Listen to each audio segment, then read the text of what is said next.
Masih kembali bersama kami, pemirsa. Pekan ini ada kabar menggembirakan dari lokasi bencana Sumatera. Para pelajar kembali melanjutkan kegiatan sekolah setelah sempat terhenti akibat bencana. Sebagian sudah ada yang berkegiatan di sekolah, namun ada pula yang masih harus bersekolah di tenda-tenda darurat. Namun beragam keterbatasan ini ternyata tidak menyurutkan antusiasme dan juga semangat para pelajar serta guru untuk kembali melakukan proses belajar mengajar. Para guru pun bersemangat kembali hadir di tengah anak-anak didiknya. Kami telah menyiapkan reportasenya untuk Anda.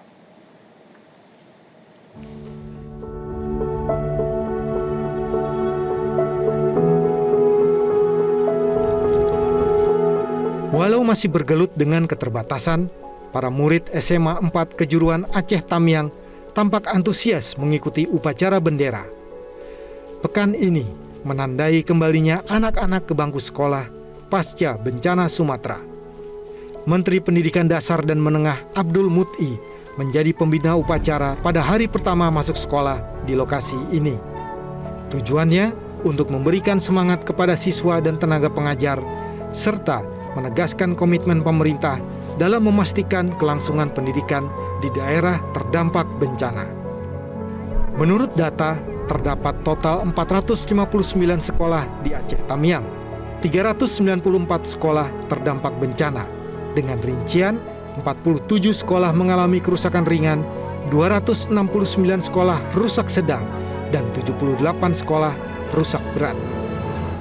Untuk pertama kali di tahun 2026 ini memulai kegiatan pembelajaran di SMA Negeri 4 Kejuruan Muda Kabupaten Aceh Tamiang, yang alhamdulillah tadi berlangsung dengan khidmat, diikuti oleh anak-anak dari SMA Negeri 4 dan juga beberapa murid dari SMP Negeri 2 yang berdekatan dengan SMA Negeri 4 ini.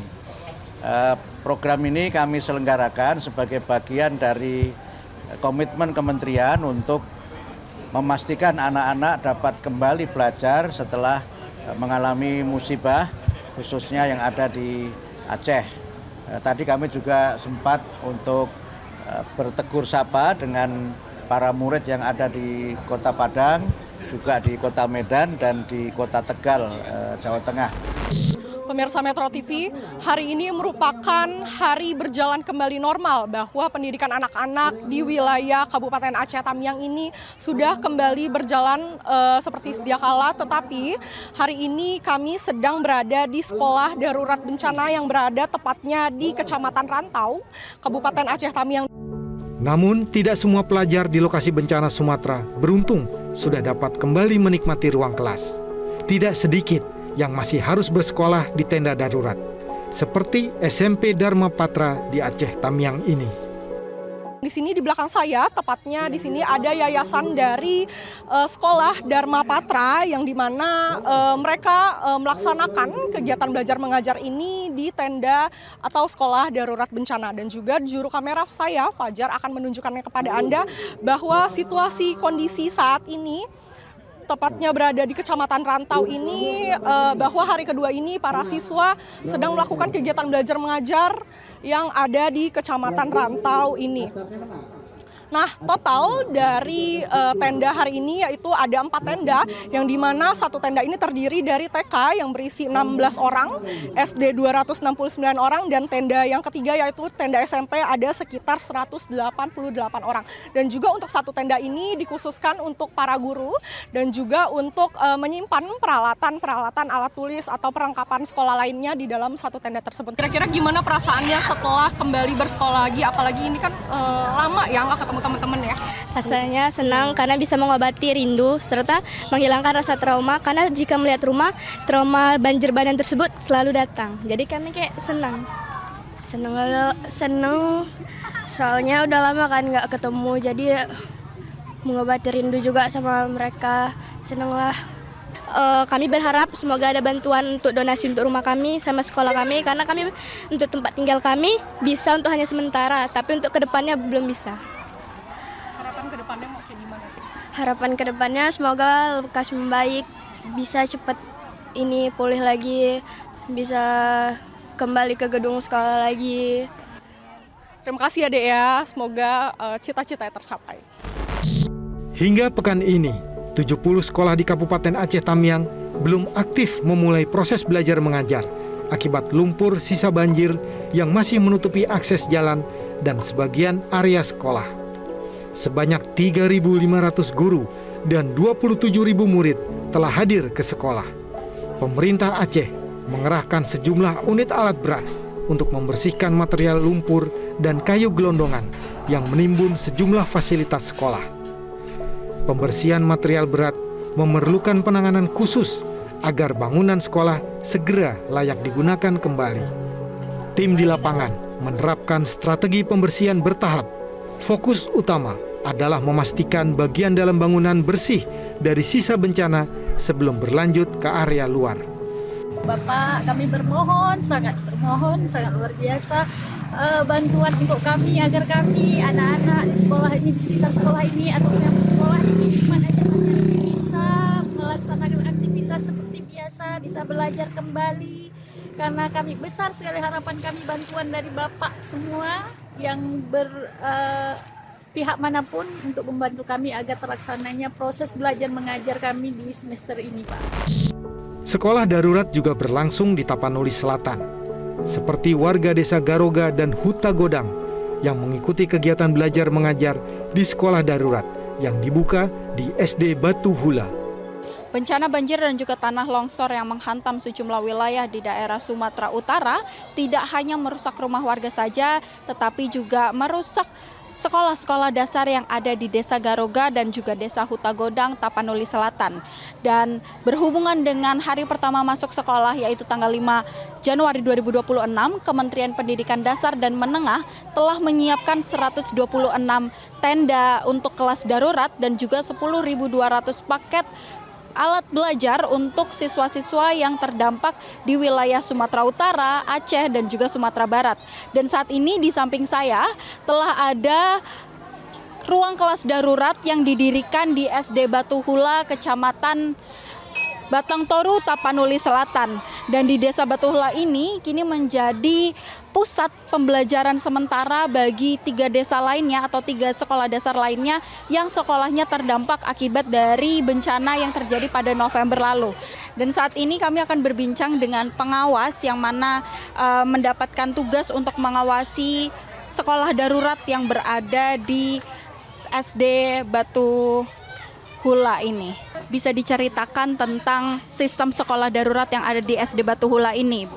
Oh, yang menumpang saat ini dari SD Garoga, Bu, 111 siswa, dan dari SD Aengadol 97 siswa, dan di Aengadol masih bisa kita pergunakan sekolah tersebut. Oh, untuk pembelajaran dari SD Garoga kita buat di tempat ini, Bu. Tepatnya di tempat kita ini dengan perincian kelas 1 sama kelas 2 kita buat pada shift pagi. Sedangkan 3, 4, 5, dan 6 kita buat shift sore. Di tengah keterbatasan sekolah darurat, tidak hanya murid yang tampak bersemangat belajar. Guru korban bencana juga bersemangat untuk tetap mengajar. Meski berhadapan dengan kesulitan seperti tenda darurat dan ruang kelas terbatas, para guru tetap menjalankan proses belajar mengajar dengan semangat. Salah satunya adalah Eva Simatupang, wali kelas 6 SD Garoga, yang meski ikut menjadi korban bencana, tetap mengajar dan mendampingi anak-anaknya untuk bertahan. Hari saya setelah melewati bencana tersebut memang sangat berbeda. Pasti saya sangat kehilangan, terutama saya kehilangan orang tua saya. Saya kehilangan orang tua saya yang biasanya saya rawat. Tiba-tiba sekarang sudah tidak ada lagi. Pasti hari-hari saya sangat berbeda. Biasanya saya punya rumah, sekarang saya tinggal di rumah teman. Sangat-sangat berbeda. Sangat jauh dari kehidupan saya sebelumnya. Masih banyak sekolah yang belum dapat berjalan normal. Di Kabupaten Aceh Utara, 270 sekolah melaksanakan proses belajar mengajar dengan kurikulum darurat. Banjir menyebabkan kerusakan pada berbagai fasilitas sekolah, khususnya perabot dan sarana penunjang pembelajaran. Sebanyak 242 sekolah telah membersihkan ruang kelas. Tetapi kegiatan belajar mengajar dilakukan secara lesehan karena keterbatasan fasilitas. Sejumlah sekolah lainnya menggelar pembelajaran di tenda darurat yang disediakan pemerintah. Bagi siswa yang masih berada di tenda pengungsian, pihak sekolah menerapkan metode jemput bola. Tujuannya untuk memastikan seluruh siswa tetap mendapatkan akses pendidikan meski terdampak bencana, sembari menunggu proses pemulihan sarana dan prasarana sekolah rampung sepenuhnya.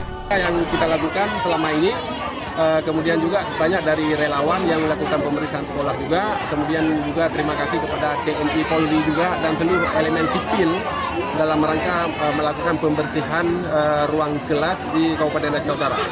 Kemudian sebagai laporan juga untuk besok, kurikulum yang digunakan itu kurikulum reguler itu sebanyak 345 sekolah, kemudian kurikulum darurat ada 270 sekolah.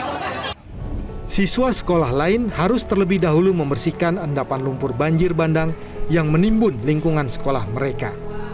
Selama 1 minggu pertama masuk sekolah, tenaga kependidikan serta siswa-siswi fokus gotong royong membersihkan kelas dan lingkungan sekolah dari lumpur banjir serta menata kembali sekolah yang sudah porak-poranda. Sebagian lumpur telah dibersihkan personil TNI. Infrastruktur yang hancur menjadi tantangan tersendiri bagi para siswa di lokasi bencana. Sejumlah siswa SD di Kabupaten Biren ini misalnya harus menempuh perjalanan berisiko demi tetap bisa bersekolah. Mereka harus mengarungi sungai dengan rakit setelah jembatan gantung penghubung antar desa putus diterjang banjir bandang. Setiap hari, para siswa ini menyambung nyawa melewati jalur ekstrim dengan kondisi sungai yang tidak menentu. Perjalanan menuju sekolah juga menjadi lebih panjang dan melelahkan. Namun, semangat belajar tetap mereka tunjukkan meski harus menghadapi resiko keselamatan. Rakit ini pun kerap tidak dapat beroperasi saat debit air sungai meningkat dan arus sungai deras.